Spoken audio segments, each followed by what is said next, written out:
सिंता में आखिर ऐसा क्या हुआ कि एक साथ एग्जीक्यूटिव कमेटी मेंबर्स ने इस्तीफा दे दिया? क्या संगठन में सचमुच मनमानी हो रही थी या फिर ये सिर्फ अंदरूनी राजनीति का मामला है? और अब इन आरोपों पर सिंता प्रेसिडेंट पूनम ढिल्लों ने भी अपनी चुप्पी तोड़ दी है। Senior and TV artist association यानी सिंता इस वक्त बड़े विवाद में घिरा हुआ है। हाल ही में एग्जीक्यूटिव कमेटी के 8 निर्वाचित सदस्यों हेमंत पांडे, मुकेश ऋषि, पुनीत इस्सर, बिंदु दारा सिंह और दीपक पराशर समेत अन्य सदस्यों ने अपने पद से इस्तीफा दे दिया है। इस्तीफा देने वाले सदस्यों का आरोप है कि सिंता में कई महत्वपूर्ण फैसले बिना एग्जीक्यूटिव कमेटी की मंजूरी और सलाह के लिए जा रहे थे। उनका कहना है कि संगठन का कामकाज कुछ चुनिंदा लोगों तक सीमित होकर रह गया है और सामूहिक निर्णय लेने की परंपरा का पालन नहीं किया जा रहा है।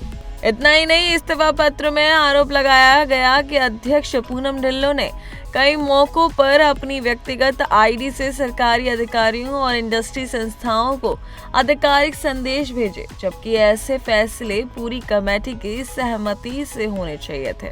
इधर सिंता की महासचिव उपासना सिंह ने भी पुष्टि की कि कुल 11 सदस्यों ने इस्तीफा दिया है, जिनमें 8 एग्जीक्यूटिव कमेटी के सदस्य शामिल हैं।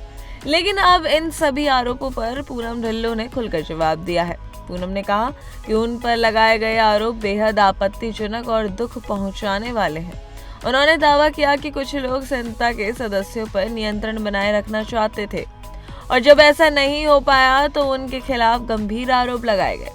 पूनम ने यहाँ तक कहा कि आरोपों की भाषा इतनी अशोभनीय थी कि चाहती तो संबंधित लोगों पर मानहानि का मुकदमा भी कर सकती थी। उन्होंने कहा कि पिछले 1.5 साल में कई बार उन्होंने सिंता की कार्यकारी समिति से इस्तीफा देने का भी मन बनाया, क्योंकि हर पहल और हर फैसले का लगातार विरोध किया जा रहा था।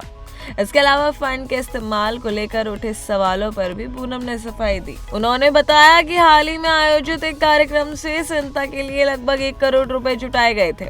इस कार्यक्रम में बिना फीस प्रस्तुति देने वाले कलाकारों को सम्मान स्वरूप से साड़ियां और कुर्ता भेंट किए गए थे। पूनम का कहना है कि अगर कलाकारों की बदौलत करोड़ों रुपए जुटे हैं तो उनके सम्मान में कुछ उपहार देना गलत नहीं है।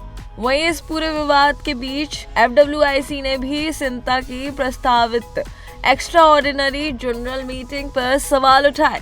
FWIC का कहना है कि जब 50% से ज्यादा निर्वाचित सदस्य इस्तीफा दे चुके हैं तो संविधान के अनुसार कार्यकारी समिति स्वतः भंग मानी जाएगी और नए चुनाव कराए जाने चाहिए। फिलहाल सिंता के भीतर का ये विवाद लगातार गहराता जा रहा है।